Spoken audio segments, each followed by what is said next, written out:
before we achieved that. But he was strong. He stayed. He became an example when he first held us to state and continued to serve. And he's doing some kind of thing that treats people out on those things. We're going to bring to you all man, son, man, Sultan Muhammad.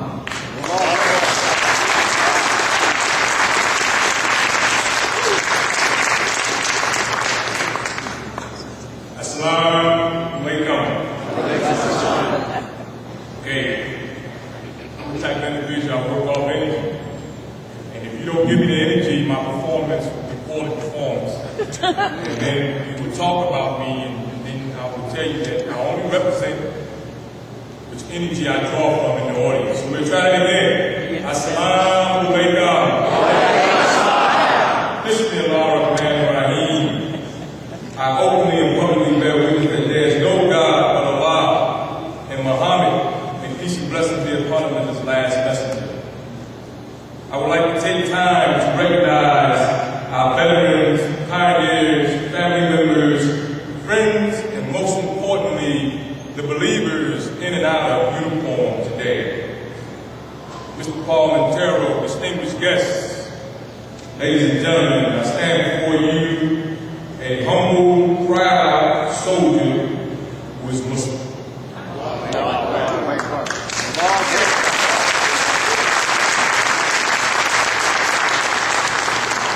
want to thank Wallace Muhammad II, the Muslim Veterans American Association National, Commander Ali, Imam Talib, Mosquez, for the opportunity to speak with you today and provide you with some recognition and understanding of the importance to be in uniform and to be Muslim. Earlier you heard from our past, you heard from one of our serving brothers who served in the Marine Corps who was injured in combat. I have 4 tours of combat and 1 humanitarian service tour. I only come back, and every time I tell my soldiers prior to deployment, I tell them there's 3 reasons you come back. 3. First reason is that you're well trained. Second reason is you're well prepared. And the last reason, you already know what it is. Allah on your side. When I tell folks that, they look at me and they say, "We ready to go to war. We ready to defend this country as it needs to be defended, and we do it proud." And for those of you who allow me a few minutes, I must publicly recognize the people who supported me for over 27 years of active service. That's my lovely wife, Dana, my daughter, Karima, my mother who sits in the back, Aziza, my 3 sisters who are here today who traveled a long way to attend this function, Saida, Zanab, Aisha, her husband, Michael, and their 2 children, Sanaya and Mikael. Believers,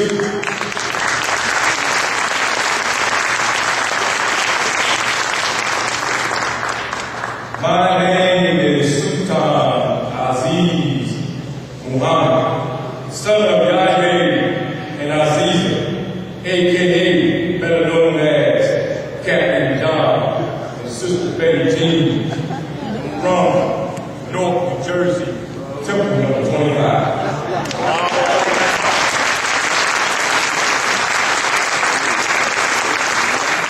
I am proud of the Super Muhammad School. I am also second generation Muslim. And in the day of my life, many call me Command Sergeant Major Muhammad. I am the highest enlisted soldier in the United States Army.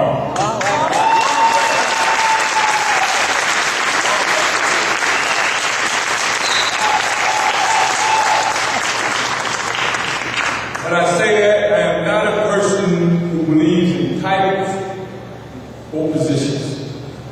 I'm stating that fact because I just want everyone to know that Allah truly blessed me and our success. This is not Sultan Muhammad's success. This is your success. I represent you, Muslim soldier who grew up in an Afro-American black community trying to find his identity. And I will tell you, I found my identity through the development and training of the United States Army. I also tell you that I ask for your representation, that I properly recognize and represent you. I don't want to be the highest ranking person and you don't recognize me as one of your own. I ask for your recognition to be your representation of the senior enlisted advisor. Because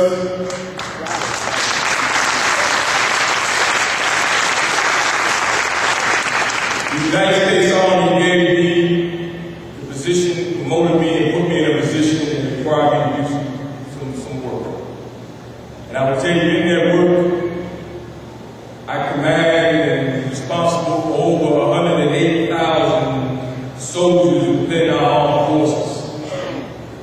And just recently, I got an email, and inshallah, with the will of Allah, I was asked to put my name in to be the Combined Arms Command Sergeant Major, which was meant to be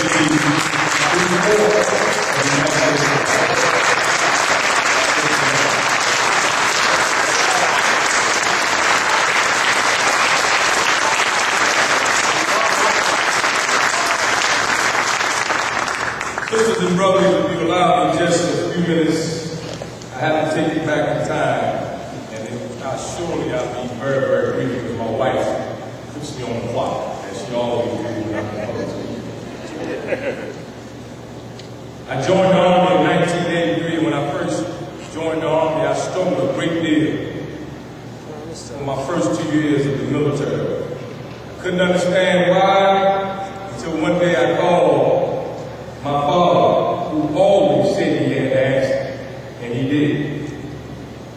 He said, before I could open my mouth, my father said, Sultan, have you been praying or keeping up with your Quran and reading? He already knew the answer because he knew I was going through some struggling and hard times. And he already heard the stories of keeping each other in touch with his son. He knew I was, and I told him no. He said, my father told me, he said, Sultan, the next thing you need to do is find the closest masjid and go pray. And become the Muslim which you're supposed to be, because Muslims are one of excellence.